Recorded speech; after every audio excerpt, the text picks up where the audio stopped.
इस वीडियो में हम डिस्कस करेंगे क्वेश्चन 33। इसके अंदर क्या बोला है कि air flows at 15 metre per second past the flat plate as shown in the figure. ये हमारे पास एक फ्लैट प्लेट है, इसके साथ यहाँ पे एयर फ्लो करिए 20 गलत है, 15 मीटर पर सेकेंड है free steam velocity. The Pitot stagnation tube is place 2 millimetre above from the wall. तो ये फ्लैट प्लेट है, इसकी वॉल से 2 मिलीमीटर अबव हमारे पास ये पिटोट ट्यूब है, इसका स्टैग्नेशन पॉइंट।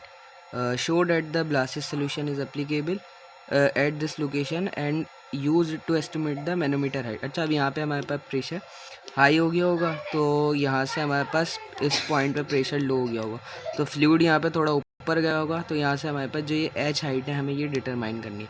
तो हम यहाँ सोल्यूशन पे अगर चलें तो इस तरीके से हमारे पास कोई डायग्राम है। यहाँ से हमें एक्स हाइट दी हुई है, लीडिंग एज से हमें जो दिया हुआ है डिस्टेंस वो 45 सेंटीमीटर दिया हुआ है, और इसका स्टैग्नेशन पॉइंट जो दिया हुआ है वो 2 मिलीमीटर अबव दिया हुआ है। एच हमें यहाँ पे मालूम करना है, सही है। तो यहाँ से अगर हम कांस्टेंट देखें तो काइनेमेटिक कांस्टेंट जो हमारे पास है वो है 1.469 एक्सपोनेंट 5। तो हम यहाँ पे पहले देखेंगे, क्योंकि हमें ब्लासियस में पता है कि वो स्टडी इक्वेशन पे लेमिनार पे एप्लीकेबल होता है। तो यहाँ से हम सबसे पहले आर ई एक्स निकालेंगे, जो कि बराबर होता है यू एक्स अपॉन न्यू के बराबर। तो यू हमें गिवन दिया है 15 था ये 15, और एक्स हमें दिया है 0.45 इन मीटर, और यू हमने ये कैलकुलेट निकाला है। तो यहाँ से हमारे पास जो रेनॉल्ड नंबर आया वो 4.6 आ गया एक्सपोनेंट 5। तो ये हमारे पास लेमिनार है, तो हमारे पास यहाँ पे ब्लासी सोल्यूशन एप्लीकेबल होगा। तो अब हम यहाँ पे वो डायमेंशनलेस कांस्टेंट कैलकुलेट करेंगे ईटा, जो कि बराबर होता है y under root u upon nu x, और हम कह सकते हैं कि nu eta is equal to y upon x into root of Reynold. तो क्योंकि हमने रेनॉल्ड नंबर निकाल लिया था, तो वाई अपॉन एक्स हमने रखा, और यहाँ से हमारे पास ईटा आ गया जो कि 3.01 आ गया अप्रॉक्स। तो हमें पता है कि 3.01 मैक्स, इसका रिजल्ट क्या था, हमारे पास 5 था। तो हमारे पास ये 5 से कम है, तो हमारे पास ये क्या हो गया, बाउंड्री लेयर थिकनेस के अंदर आ गया, जो कि 2 मिलीमीटर जो है हमारे पास वो बाउंड्री लेयर थिकनेस से कम है। तो हमारे पास ये ईटा आ गया। अब हम टेबल में जाके चेक करते हैं कि इस ईटा पे हमारे पास अपने फंक्शन जो है हमारे पास एफ प्राइम ऑफ एन की क्या वैल्यू है। तो हम यहाँ पे ईटा देखेंगे, हमारा आया 3.01 अप्रॉक्स 3। तो 3 पे हमारे पास जो फंक्शन का डेरिवेटिव है वो है 0.84604 के बराबर। तो ये हमने यहाँ से ये नोट कर लिया, जो कि हमारे पास एट ईटा 3 पर है। तो हमें पता है कि एफ प्राइम ऑफ ईटा बराबर है you upon free stream velocity, कई जगह इसको हम यू इन्फिनिटी भी कह रहे होते। तो हमारे पास जो यू गिवन दिया है वो 15 दिया हुआ है, तो यहाँ से हमारे पास एफ प्राइम आ जाएगा इंटू यू के बराबर। स्मॉल यू हमें कैलकुलेट करना है कि पिटोट का जो पॉइंट है हमारे पास, सही है, यहाँ पे वेलोसिटी क्या होगी, स्मॉल यू क्या होगा, क्योंकि हमें पता है कि यहाँ पे हमारे पास जो रीजन बन रहा है वो वेलोसिटी ग्रेडियंट बन रहा है। तो ऊपर हमें जो बाउंड्री लेयर थिकनेस पे डिस्टेंस पे जो होगी वो हमारे पास फ्री स्ट्रीम वेलोसिटी के बराबर होगी, लेकिन हमारे पास जो ये पॉइंट है इधर जो वेलोसिटी क्या होगी, तो वो कैलकुलेट करने के लिए हमने ये सब किया।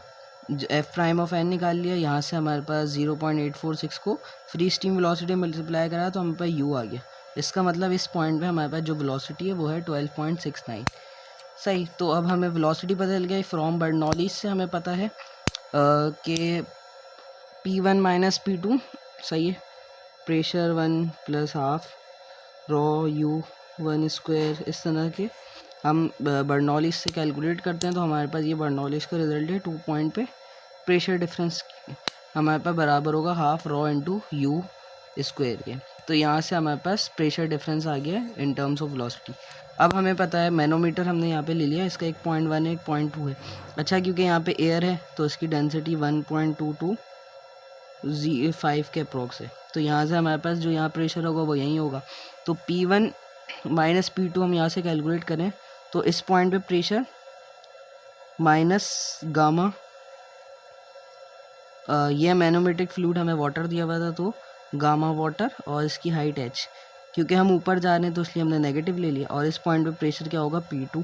अच्छा, ये ओपन टू एटमॉस्फेयर है तो P1 और P1 तो हमारे पास गामा प्लस गामा h के बराबर होगा। P2 मैं बता रहा हूँ कि P2 हमारे पास होगा P एटमॉस्फेयर के बराबर।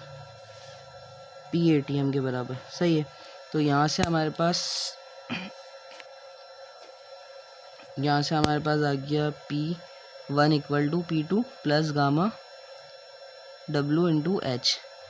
तो यहाँ से P1 माइनस P2 हमारे पास आ गया गामा W इंटू एच, और हमने यहाँ पे बर्नौलिस के सोल्यूशन को, दोनों इक्वेशन को इक्वेट कर दिया। तो यहाँ से gamma H equal to half rho U square आ गया। हमें H चाहिए तो हमने गामा को डिवाइड में भेज दिया। यहाँ से हमने वैल्यूज़ पुट करी, डेंसिटी 1.22 और U हमने ऊपर कैलकुलेट करा 12.69, और गामा हमें पता है 4 वाटर 9810 हो गया। तो यहाँ से हमारे पास जो हाइट आ गई वो अप्रॉक्स आ गई हमारे पास 10 मिलीमीटर के पास। So that's all for this video, thank you.